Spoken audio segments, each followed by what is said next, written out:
Good morning, everyone, and welcome to another Artsbeat radio and TV here on Westfield Community Programming, Channel 15 and 89.5 FM WSKB. I'm your host, Mark Auerbach, and every spring, I guess since Artsbeat began, we spend an hour with Rorianne Schrade from the Sevenars concert series, and we get all ramped up about one of the best summer concert series we have in Western Massachusetts. And as I was driving into the studio this morning, the last day of April, to tape this show, I realized it was just about a year ago, and the pandemic had begun, but we were both so optimistic it was just a passing thing, and there would be this incredible summer series. And of course, that wasn't able to happen, but now things are looking up. Many people are vaccinated. The theaters and the concert halls in Western Massachusetts are announcing summer seasons, and Rorianne is here to preview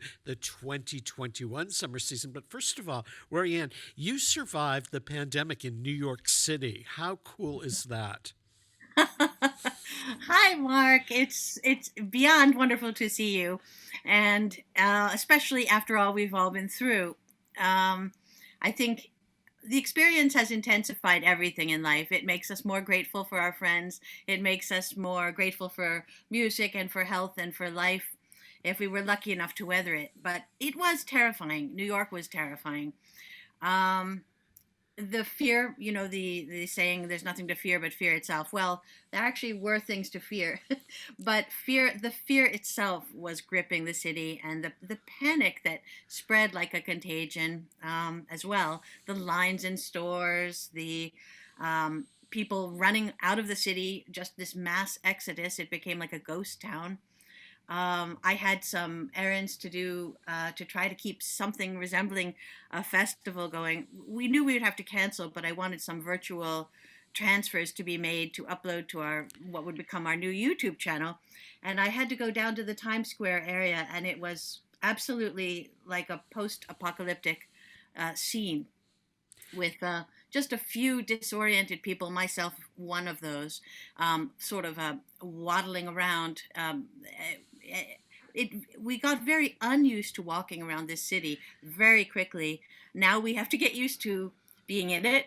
And there are already, it seems, an alarming number of accidents happening because people are just not used to cooperating with other people on the street. People have been wandering into the middle of Broadway unbothered.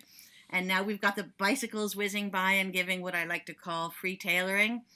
The hemming of the dress as they go whizzing by, and we're not ready for it. We all talk about the trouble of shutting down, but there's also the trouble of starting back up, finding your legs, finding your awareness. It's been, in some ways, an introspective time, and in some ways, a time of reaching out. For me, not really being motivated to practice once. I had a really wonderful program I had been working for to honor Beethoven's 250th birthday. And of course, I had to table that. My niece, Linnell James, was preparing for her Weil Hall at Carnegie Hall solo recital debut in New York. And that got scrubbed, of course. Carnegie shut down. And it was just paralyzing. What happened? The result of it was just paralyzing.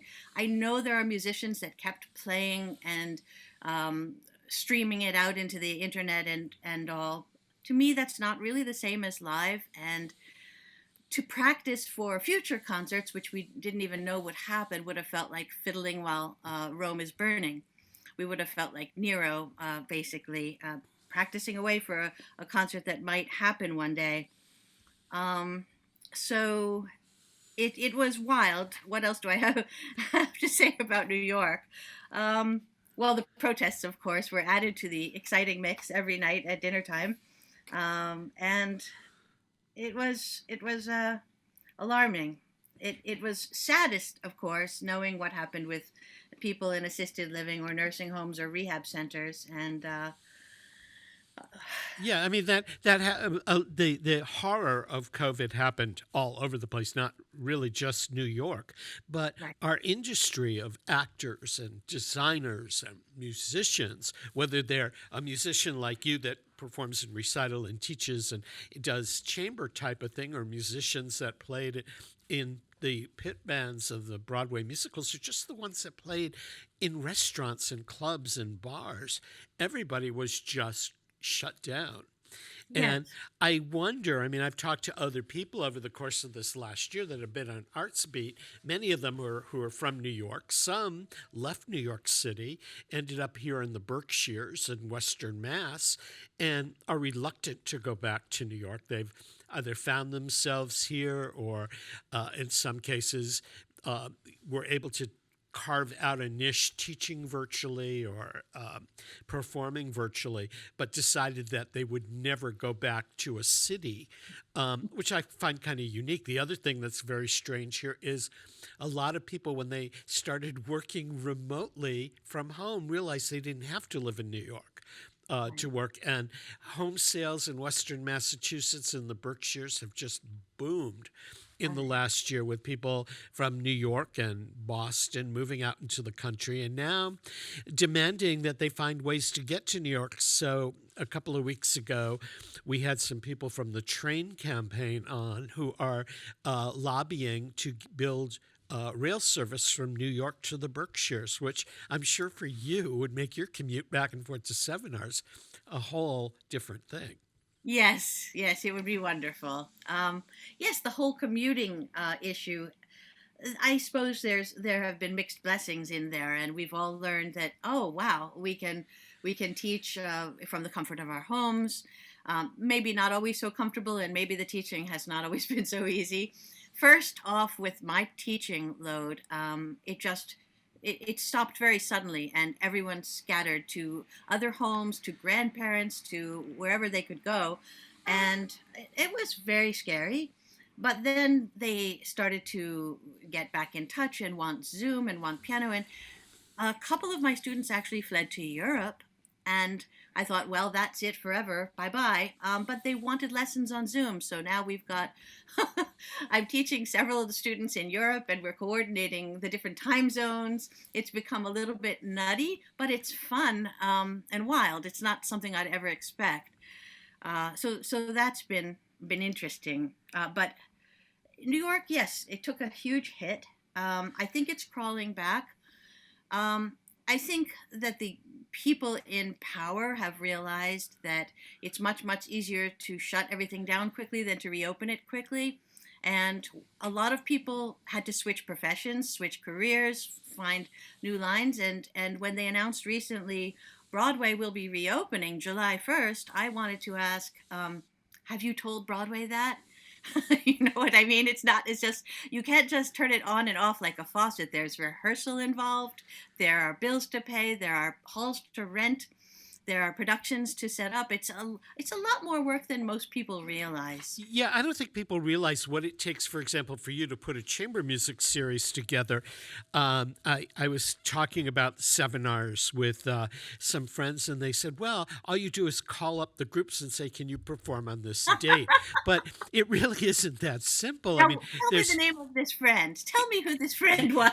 people that are interested in the arts but really don't know what it I takes see. to get a show or a concert up on the stage, and just figure that it's just snap your fingers. And they said, well, the Broadway series is going to resume at the Bushnell in Hartford, so these shows will just show up. And I said, well, some of these shows, they have not performed in over a year, so you go back to the drawing board and you have to rehearse. A lot of people that were in the show before will not be in the show when it reopens, and so you have to. Right, The sets are in storage. Everything has to be put back, and right, it's just not as simple as turning on a switch. right. And though I think you're right that more people than we even can imagine think that it's that simple. They don't know about grant writing, uh, government filings if you're a nonprofit, record keeping, voluminous forms of all kind. But if you throw in owning the venue, then you're dealing with repairs, rotting wood, insurance inspections, and all of that, keeping up to code somewhat, historic property, all of that, which is absolutely constant. I basically have lived at my desk and been texting contractors. My husband keeps wondering, who's this guy? Who's this guy who's texting you all hours? Oh, he's fixing the railings. He's fixing the roof. He's power washing the mildew. It's just So when you had to make that decision to cancel, and I don't think it was your choice really, but everything was shut down, right. and to stop the 2020 season, as you're rebuilding for 2021, is the season basically 2020 brought into 2021, or are there new people involved? There are some new people involved for sure. We wanted the Elm Chamber Ensemble back. Well, first of all, the family concert is always the second Sunday in July, and that's as many members of the nuclear family that we've had for about 50 years as we can scrape together. This year we'll be missing my brother-in-law David James, who is in New Zealand, and it will be just me, my niece Linnell James, who will have just had a baby, and Christopher. She's due any day, and Christopher, my nephew, son of my late sister Rosalind Schrade James. We'll have lots of duos, and I'm currently learning the part that David was going to play of a long Rachmaninoff work. Then the following week, after July 11th, we have July 18th, the Elm Chamber Ensemble. They were coming last year, but their pianist can't make it from Taiwan. So they have a wonderful Russian guest named Elena Buryeva, and she will fill in. And it's a slightly different program with early Beethoven instead of late. It's wonderfully brilliant. And also new is July 25th. All of this, it can be found at the website sevenars.org if I'm droning on too long, but we're very excited about the pianist Jayan Sun, who's also a guest in residence at Smith. And at Smith, or I don't know whether it's under the auspices of Smith, but this year he's been doing an all Chopin program. She has an encyclopedic repertoire, just phenomenal. I love to see that. And he did perform a couple years ago all of the Beethoven 32 sonatas, which is just quite a feat. And he will be doing the 3 last ones at Sevenars in honor of the much belated Beethoven celebration. In fact, we're doing a little Beethoven on every program to make up to Beethoven for what happened last year. Then August 1st, we have the wonderful Taconic Music coming, and they were going to come too, but it's a different ensemble now, different personnel, different repertoire. Very exciting music of Stephen Denkner, local composer who works at Williams, and also music by Jesse Montgomery, African-American composer who is really a rising star, and also Beethoven, and very interestingly, Rachmaninoff for string quartet. Most people associate Rachmaninoff with the great piano works, but they're actually going to be performing a Rachmaninoff string quartet, which is really a discovery. That's good. Yeah, I just wanted to interrupt here.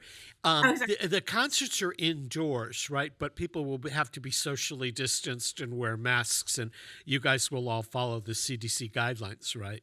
We will definitely follow the guidelines, which are still changing. The ever going, Simon Says game. I assembled myself a pedal sanitizer for the front. As people come in, they can sanitize. We believe we will be needing to ask for everyone to wear a mask. And if people don't have masks, we have them to provide. We're not sure about the numbers yet, but what we intend to do is May 15th, open up reservations for the family concert. And we will do it week by week, see how it goes. It always has been just come and make a donation at the front desk and you're in. But this year, because we may have to restrict the numbers, we're asking for those interested to email sevenars@aol.com. It's SEVENARS at AOL.com. All the information is at our website. After May 15th, from May 15th on, and leave your name and phone number, and number of people you would like to bring. And this way, if there is any problem with updates or anything, we can contact you. If there is any issue whatsoever, we can contact you. And if we have to have as few as 50 people, then we will have to keep it to that. If we have to have even fewer, then we will have to be able to contact those interested. So that's how we're working it out this year. Okay, so now we still have a couple of shows to talk about. I forgot where we left off. Oh, well, August 1st, we said that Iconic Music is coming. Sorry, I can really go on a stream. August 8th, we will have Linnell James, again, my niece, with her very good friend and friend of the family, Alexis Kende Walls, who played at Sevenars many years ago with her family called the Kende Trio. Now they're both going to be moms. And you can really hear the friendship of years and years. They've been friends since childhood. So they're playing lots of Fauré, Handel, Chrysler, Gershwin, Piazzolla. By the way, we'll also honor Piazzolla's 100th anniversary. And even on the first concert, I've arranged a duo by Piazzolla. I won't ruin the surprise, but there are going to be some very wacky surprises at the family concert. We have to make up for the lessening numbers this year by throwing in some surprises. And of course, we close this year as we were going to, I think we were going to close last year with the Noble Sparkman Trio, the Bob Sparkman Trio with Jerry Noble, Cara Noble, and Bob Sparkman, who's been at it for 90-something years. Yeah, they're a great group, and there's a lot of jazz with what they do. So it's chamber music, but it's with a jazz beat.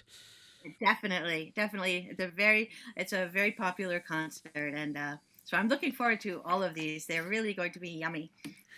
And how long is it? How long have you been working to pull this season together? Since like last year, there would have been the theme of Beethoven's birthday, and there's not really other than Piazzolla, there's not really a super musical highlight to pull a season like this. How long ago did you start thinking of these groups and their repertoires? It's 24/7. I'm thinking about it. I'll say that much. And when it all starts to come together is not really certain. It's hard to pinpoint. Again, this year we also were not entirely sure. There were people saying, "Oh, no, it still won't be safe." But we can't remain closed indefinitely. We really wanted to think positively and go right for it. But there was some uncertainty whether we would even be able to take place this year again. So. Everything really solidified in January. Then we found out in, I think, March that David, my brother-in-law, would not be able to make it from New Zealand. And it has to do with vaccinations and all sorts of things. What many people don't realize about the pandemic, or they don't think about it when it comes to the arts, is there's a domino effect. You move back to across the Pacific, other things change. Financial things, personal things, travel things, health things. So one thing affects another. And another question I had was, and this regards the way you can present and all of that. I know that social distancing means 6 feet apart. Generally, if you and I are, even if we're vaccinated and all that, it's 6 feet apart. And when the theaters in the Berkshires tried to do live performances last summer at Barrington Stage and Berkshire Theater were allowed to. The actors had to be even farther apart than 6 feet, but if they sang or played a musical instrument, it was even farther apart than that. So if you're a string trio playing in socially distanced conditions, you as an instrumentalist might be 20 feet away from your colleagues. Does that change how you perform? I have not experienced that myself, so I wouldn't be able to speak on that, but I'm sure it would greatly. I understand the guidelines, even about singing indoors, are starting to change. I just read an update yesterday about Governor Baker's timeline for changing, and I think singing indoors is opening up at, I forget, late May or is at some point not far off. But yeah, all of those issues have been plaguing musicians. How do you really feel the beat together, or 20 feet? You can do it, and they even have software to do it virtually. But uh, it's an imperfect situation. Obviously, it's preferable to be closer together. Yeah, I would just assume that as a musician, and you're playing a trio with people that are halfway across the room. There's a certain bonding, musical bonding that happens when you're performing as a trio, and to make that reach across the room is a challenge. Yes. Well, we've kept our ensemble numbers small. That's one thing that we can do. Another thing is we have several groups in which there are, you might call them bubbles, or married couples, or related parties. In the Elm Chamber Ensemble, we have Joel Pitchon and Volsi Pelletier, and who they're, I'm sure, part of their own bubble. And and Bob, Jerry, and Kara as well, and of course, my niece and nephew will will have been together a good bit. So um, on stage, that's not the biggest concern, I think, for us. But Yeah, but I know that it's been one of the reasons why some of the orchestras can't get back onto the stages and things like that. But hopefully by summer, certainly things will begin to change. And I know that the mayor of New York said everything will be open by July 1, but I don't believe the theaters are going to come back until the late fall. So right. there's going to be a little bit of time. We got to take a quick break to acknowledge the underwriters that let you and me talk away and on about Sevenars. So before we take our break to acknowledge our underwriters, if you're interested in Sevenars series, it's SEVENARS.org. We're talking with Rorianne Schrade, who is one of the focal points behind the concert series, which is a family series started over 50 years ago. Their performances are in Worthington, Massachusetts, just up the road. Peter Coles is our chief engineer. We're broadcasting from Studio 120. I'm Mark Auerbach, and we will return shortly. Westfield Bank. For more than 160 years, Westfield Bank has been an important community presence and commercial leader in the Pioneer Valley.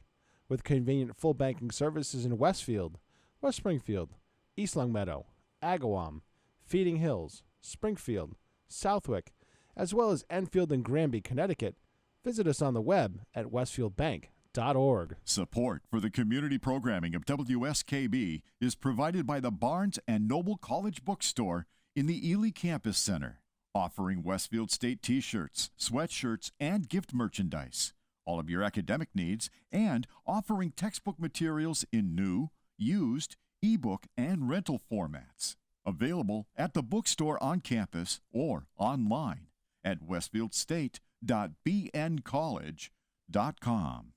This is Ken Stomsky from Ken's Den on WCPC 15 and 89.5 FM, Tuesdays, 8 to 10. Community Radio. 89.5 WSKB. Live from Studio 120 at Westfield Technical Academy, this is WCPC Channel 15 and 89.5 FM, WSKB Westfield. Welcome back to Artsbeat, everyone. I'm Mark Auerbach, your host. Peter Coles is our chief engineer. We're chatting with Rorianne Schrade from Sevenars Concert Series. If you've missed a part of today's program, or you want to hear it again, or you want to hear any of the other ones that we produced on Artsbeat, they're all archived on YouTube at WSKB Community Radio's YouTube page. So go back and listen to this one. Rorianne has been on this program at least 5 times over the last 5 years. So if you want to go do the Sevenars retrospective, they're all posted on WSKB Community Radio. So, Rorianne, somebody asked me to ask you this because they knew that I was interviewing somebody from Big Y Foods who's part of the DeMoore family and grew up in the family business. You at Sevenars grew up in the family business, so to speak, because both of your parents were noted musicians, and they made this effort to start a concert series featuring members of the family. What's it like to grow up and live and work and perform with your siblings and your parents? Well, it's interesting since I don't know anything other than that life. It's hard to say how it's different. I know I considered it a privilege. I started performing with Sevenars when I was 5. I really didn't know which end was up at that time. In fact, I had to be pulled off the stage. That's when we were giving little concerts at the church. I was basking in it and I enjoyed it. And I didn't really know what was happening. And I thought I just will stand there until they stopped clapping. And then I had to be scooped up and dragged off. So we received as prizes from our friends little bags of candy. I didn't think it was professional at that point. I didn't know what professional meant. Of course, my parents were international performers and composer, and my mother composed and my father performed all over the world. And my eldest sister, Robelyn, was also already making big splashes at Juilliard, and she had played when she was just 10 years old at the World's Fair in New York, representing Steinway in the Steinway Pavilion. So the three of them were just absolutely stars in the music world. The rest of us younger ones were sort of add-ons for the sake of cuteness, really. We had quite a lot of catching up to do before we became serious musicians. But a lot of people love to come and see, oh, that I remember when you were 5. And you know what, Mark? Some people still come who heard us in those earliest days. We have one dear couple who, Brad and Judy Fisk, and they bring treats every week. They've been there since the beginning. There are a couple, I won't even start naming them. But I thought it was a privilege. From when I was 12, I helped my mom bake the refreshments. We knew that every second Sunday in July we would be nowhere else. We knew that we wouldn't be doing any festivals or any other things. It was Sevenars. It was a privilege and a pleasure. And what else do I say about that? I think that's part of why I have to keep it going to this day. It's because there are very, very deep roots in it. Worthington was very kind to us, and I felt very close to a lot of the people in the town, from elder statesman Guy Thrasher, who had a famous maple sugar cabin up the road, and all of it's kind of in here. It's in my soul, and I try to keep it alive. Even things I was laminating the other day, my sister's sign to keep cell phones off, and she had such beautiful calligraphy. I thought, this was getting dusty and they were little flies and things. I cleaned it up and laminated a copy of it, because every little thing I want to keep. I don't want it to become the festival that time forgot. I mean, we have plenty of new music and exciting things happening, but we've had guests from long ago come and say, wow, it's really the same. So, yeah, I was going to say, would your parents, bless their hearts, are no longer here, but if they were to come back this summer, they would recognize Sevenars in the programming. It has changed, but it certainly would be within the realm of what they created. Yes, I think it would. The only thing, when you mentioned that as a possible question, they would not have recognized last year, because whatever happened, they never canceled. And I kept wondering last year, what would they think of this? Because we had accidents, illnesses, deaths, births, all sorts of chaos. And it was always the second Sunday in July we would open a new season. Somehow I think they might have toughed it out even last year, but it would have been an adventure. I think they might. Were they both alive for the beginning of social media? And would your mother, who managed the Sevenars before you did, because she would come into town and she would stop at. I interviewed her on a radio and another station, and she would make the rounds and everything like that. Would she have recognized YouTube, or would she have, you think, adapted to the way we all work today as opposed to 10 years ago? In some ways, she was on board with some of that. We were sort of revisiting some of her popular songs that were hits in the 50s, And I started uploading some to YouTube, and my father was thrilled, and my mother was I think it was surreal, but she saw her face and heard one of her songs coming out of the computer, and I think she was delighted. Until she became ill, she was actually a pretty active emailer and all. Yeah, I mean, I just think that, and I guess the only reason I think in these terms is we're just doing a memorial service for my father who died a couple of years ago. And I often wonder how he would have fared during the pandemic and whether his focal points in his life would have changed. He didn't really know from Facebook or any of that. It was alien to him. But your mom was such an active arts administrator as well as musician and creative director. I wonder how she would have, whether Sevenars would be different with her or whether she would walk in the door today and go, wow, this is what I started. And I sort of think that she'd probably be very proud of the way the next generation has taken over because the original traditions are intact. Thank you. That means a lot coming from you. It really, really means a lot. Well, thank you. They in many ways were ahead of their time, and I think my mother would have bloomed with the whole social media scene, but she might have been surprised by where some of it's gone, that we have a Facebook page and that we have a YouTube channel. We still have a long way to go there. There's a lot more to transfer and upload. We didn't want to just unleash it all at once. So if you want to keep an eye on that Sevenars YouTube channel, there will be more. And we're thinking of doing some Zoom sessions that may get uploaded as well from this summer's artists.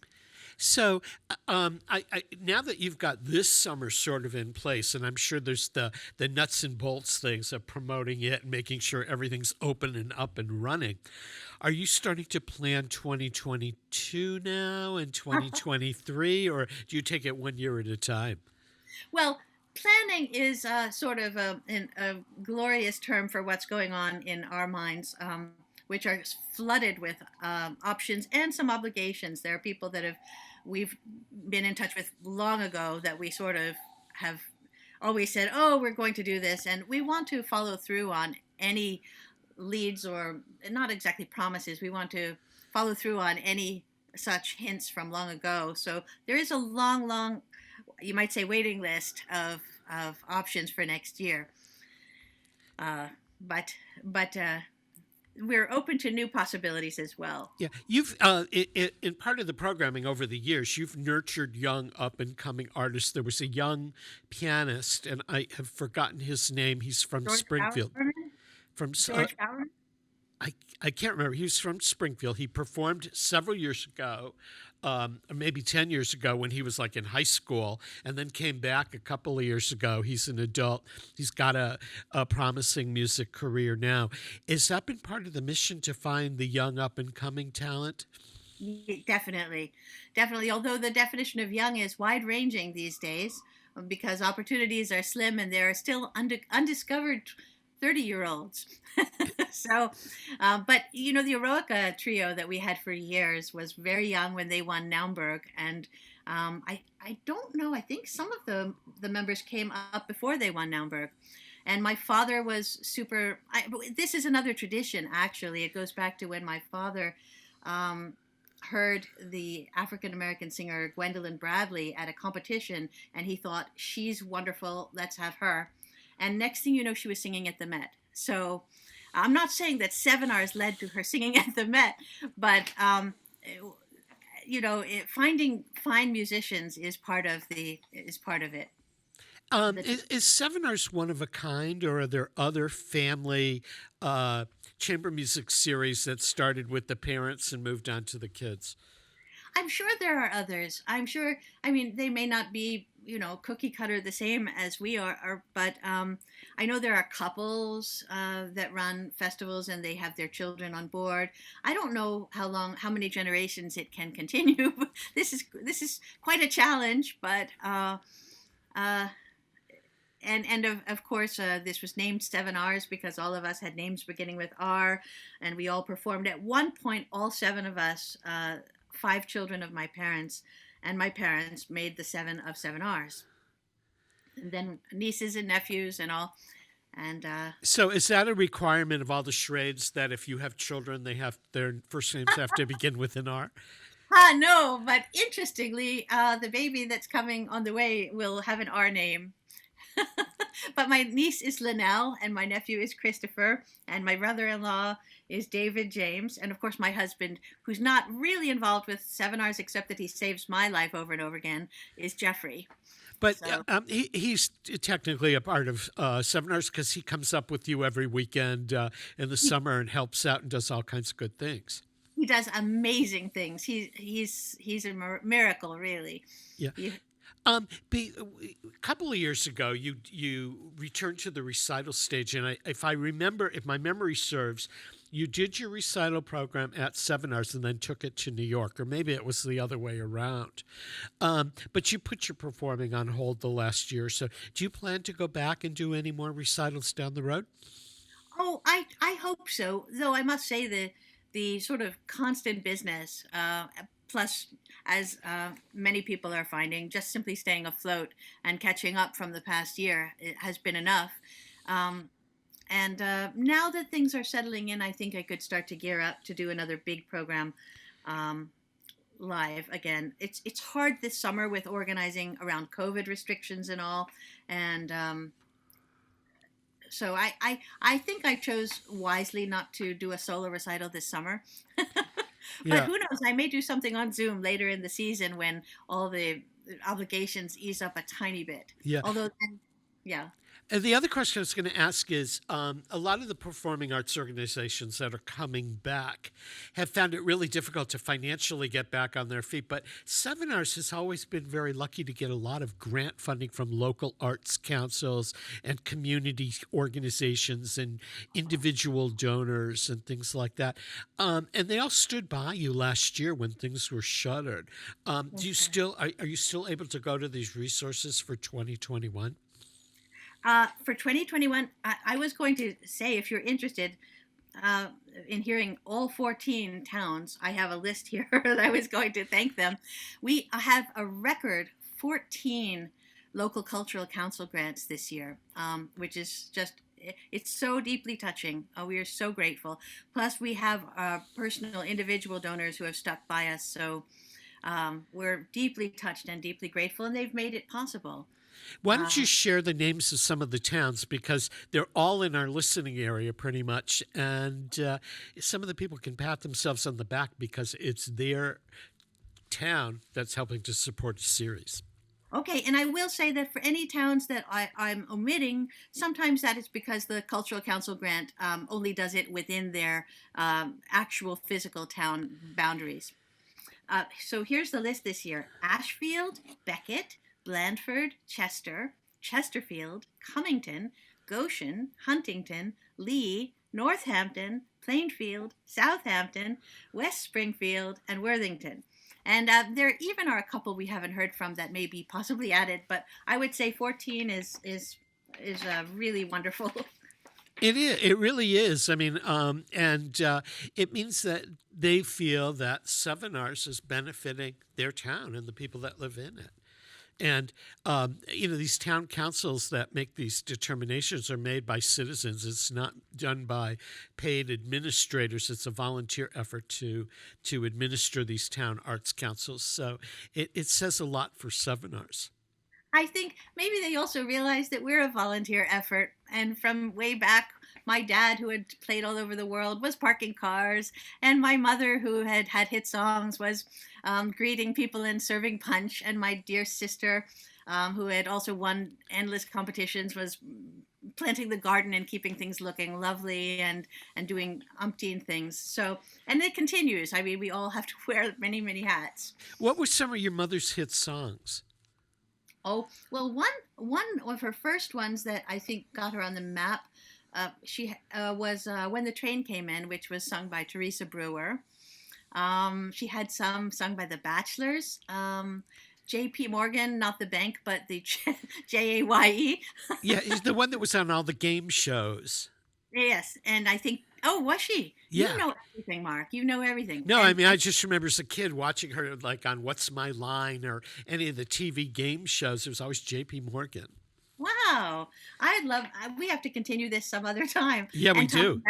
Tommy Mara was another one when the train came in, there was one called "There's a Dream in My Heart," which we think my brother-in-law down in New Zealand heard when he was growing up down there, which is very cool. Long before he met my sister, so. Um, But she also played the piano and she did classical. Oh, yes, she gave a New York Town Hall debut playing a very thorny piece by Ernest Krennick, which I would hesitate to take on myself, and and her own compositions as well. And one thing I did during the pandemic when I was not up to practicing was to notate a number of her compositions. And I did manage to finish one whole piano suite, getting it into Finale software for neatness and order and all. And I'll play a couple of those at the opening concert. Oh, that'll be great. So, what have you ever thought about doing a concert of her pop hits? Would somebody ever do something like that? Well, I would really love it. We did have some of them after we lost my dear mom. We had Anita Anderson come with Grant Moss, and they sang some of her patriotic songs, but we also threw in one or two popular ones. But I'd love to do a whole program of them. That would be great. I think that would be so cool. I had no idea that she did a lot of pop compositions. I knew she did some classical things.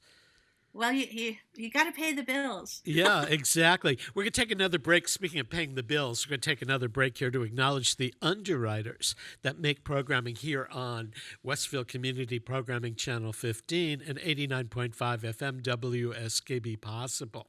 We're broadcasting from Studio 120 today at Westfield Technical Academy. Peter Coles is our chief engineer. I'm your host, Mark Auerbach. This is Artsbeat, and we'll be right back. Support for community radio on WSKB is provided by Betts Plumbing and Heating Supply Company, an independent, family-owned wholesaler serving Westfield for over 50 years, specializing in plumbing, heating, and industrial piping supplies.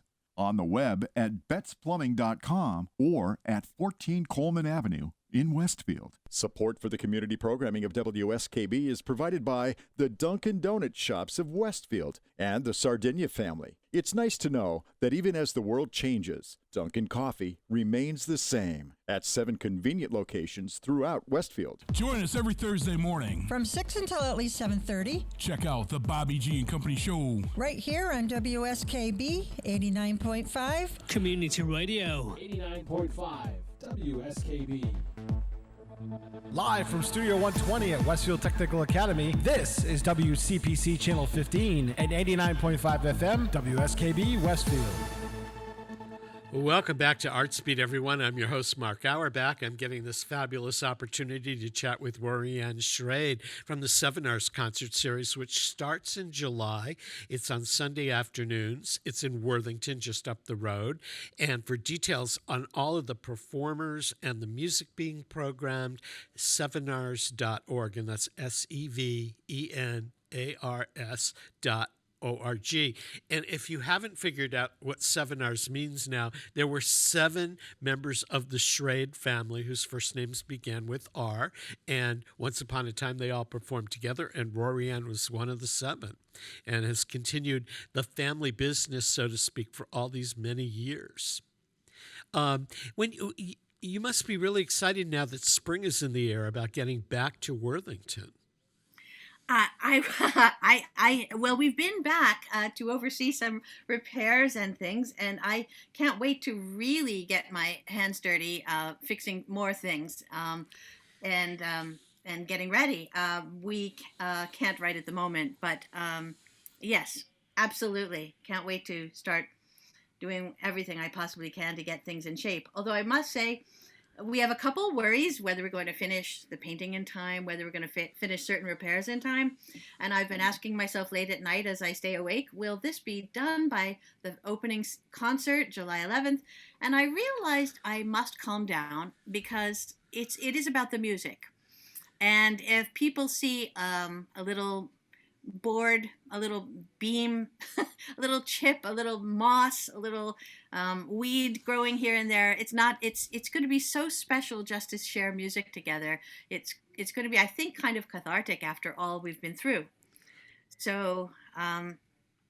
And I guess they didn't teach you at conservatory and growing up. They didn't teach you how to repair things. So it's going to be an adventure for you. Well, those things we all sort of took part in growing up. My mother did so much. At one point, she contracted what's called plumber's thumb from handling so much herself, and you would never guess that. This elegant lady who comes out and hosts was fixing a pipe. But then again, I review New York artists, and they probably have no idea that their reviewer has been backstage dusting or or doing last minute fixes. Yeah. I know that you've been unable to go to live music performances like all the rest of us over the year. When things reopen, what's the first concert hall besides Sevenars that you want to sit in?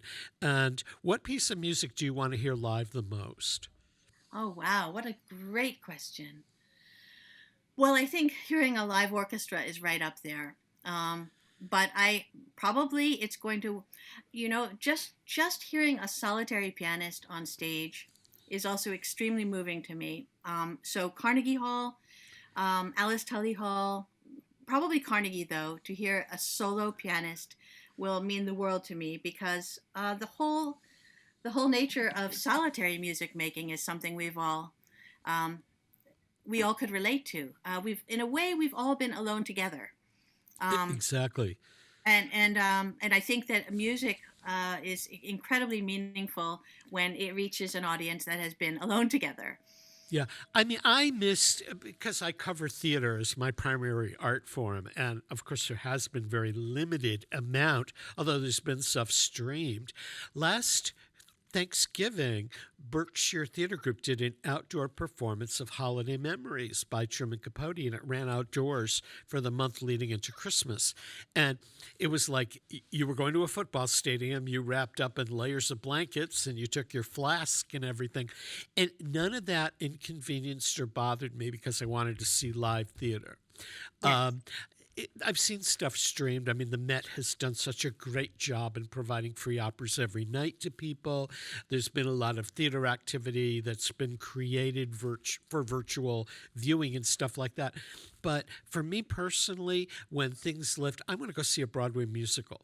I want to be entertained. I want to see a lot of singing and dancing, and I'm counting down the days till that can happen. But the other thing that I missed the most was meeting friends for coffee or going out to dinner. Those little things that we all took for granted prior to the pandemic. Yes. I really sort of wish I could pour a drink for every single audience member that comes to Sevenars. I'm not sure what we'll do, by the way, about refreshments, but to avoid congregating and becoming too close or whatever. But maybe we'll still be doing virtual treats. I don't know. Well, yeah. I mean, and things are going to be very flexible during the course of this year, and I would assume even going into the fall. Yes, I think so. So, when you practice every day, this is another question somebody asked me to ask you. When you practice every day, whose music do you play? Well, I have a little question about that premise in the first place, about practicing every day. Ideally, I should be. Right now, I would have to say I love best whatever it is I'm playing. And right now, since I'm subbing for my brother-in-law, learning a mammoth Rachmaninoff suite, I love that the best while I'm playing it. When I play my mom's piece, I love that the best. And I think I mentioned I put together a little crazy transcription of something that we'll end the family concert with. And that's a barrel of fun because I actually wind up playing a few instruments in it that I've never played before. Oh my gosh. So that's a surprise, huh? I sort of blew that one, but no, it'll be fun. And we all have to reinvent ourselves in the pandemic. Yeah. So you're learning a Rachmaninoff piece that somebody else was scheduled to perform. How long does it take to learn a piece of music like that? We'll see. We'll see. Right now, we're not in rehearsal because my niece, with whom I'm playing it, is very close to her due date. So we agreed no rehearsals for a while. It's never not been that way with the family. As my mother said, one of the hardest things about a family music festival is getting everyone in the same room at the same time in one piece. Healthy, everyone has their busy lives. So how did they manage in an apartment in New York raising 5 children who were also musicians? That must have been. Did your parents hire a traffic manager? This one practices from 10 to 11. This one practices 11 to 12. How did that work? Well, we couldn't be big practicers. Even though from age 11, I was in Juilliard pre-college, I learned the art of apologizing to my teachers at why this wasn't learned this week because my parents were teaching 8 to 8. And I might have had a half hour on a Friday. But I learned to work very quickly and efficiently. I think when you don't have any time, you learn to work very efficiently. And then I caught up in college. I overdid and did sometimes 9 hours working on 2 measures. I just craved the perfectionism. But yeah, small apartment. We were 4 girls in bunk beds in one room, and my brother was in what had been converted from basically a closet. But you can see even the back, everything's sort of tumbling. It's like a surrealist painting. We've learned to find hiding places for things. Yeah, I mean, it amazes me how anybody could do that, or how your parents could manage their careers and their teaching with 5 kids learning music in the house and making sure everybody got fed and got to school and all of that. They did it all. It was just too miraculous. They were miracles, and love, really. I think love. It was a labor of love, all of it, and they always kept that spirit of youth about them. You should have seen my dad pack the 1968 Rambler that we used to drive up to Massachusetts and back. Whenever you would think there wasn't one more square inch, he would find another square inch in that car, with 7 of us in there. So now you're all adults and you can all meet and gather in one place, but you don't all cross paths the way you did growing up. No, although my twin sisters, who used to be in performers, and then they helped at the desk and all, and they went more into business fields. They live 2 blocks away, and I hear from them every day. I hear from my brother by text, not my brother-in-law, but my brother, who really was very involved in the early days of Sevenars, painting, plastering, all of that, and playing wonderfully. He's taking a little respite from it all. Do they all come back every summer? Not this year and not last year, but we'll see about in 2022. We always hope. Yeah, so there's no space for a family reunion before or after the season. We'll see.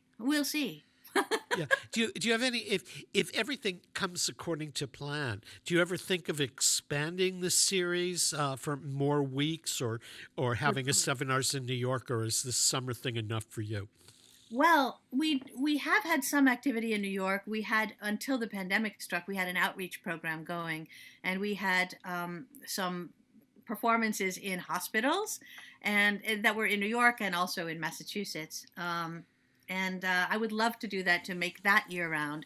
We'd love to make the music year-round because the bill paying is definitely year-round on the venue itself. And so we just have to rework things a little. This was not the year to do that. This is the year to really test whether we can sail again.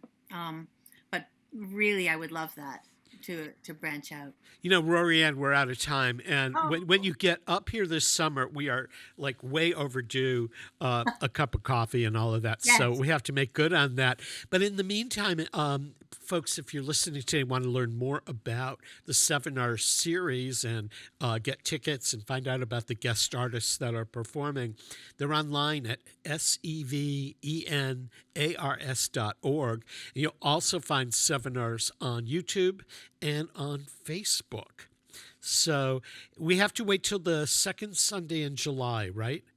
Right. Okay, so we've been chatting this hour on Artsbeat with Rorianne Schrade from Sevenars. She is one of the children of the founders and one of the 7 R's in Sevenars. And thanks for joining us, Rorianne. Can't wait to see you this summer. I can't wait to. Okay, this wraps up another Artsbeat. Peter Coles has been our chief engineer. If you've missed a part of today's program or you want to hear it again, it's archived on YouTube at WSKB Community Radio. This ends today's program. We'll be back next Friday with another edition of Artsbeat.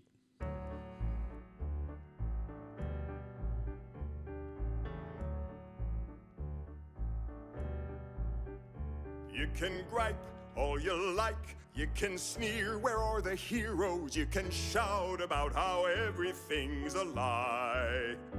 Then that flag goes by.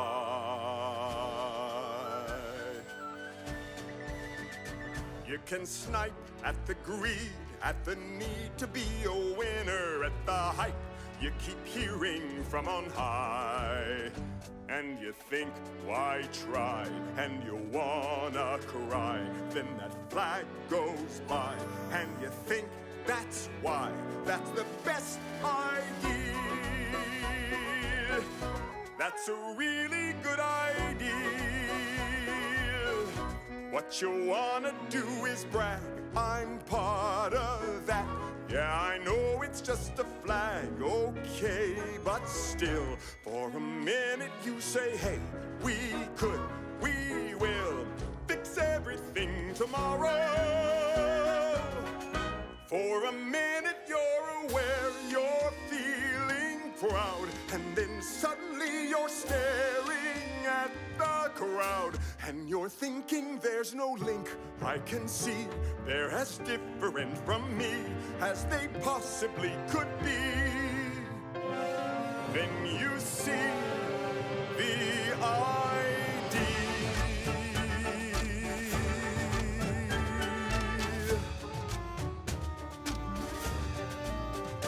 And you know it's a dream, and you know it isn't perfect, and at times it may seem to go awry. Then that flag goes by, and no matter how you sigh, it's the bright blue sky. It's just ma and apple pie. There's this thing you can't deny, this idea that it's fixable tomorrow. There's a chance, there's a choice. We can change ourselves tomorrow. We're in charge, we've a voice, and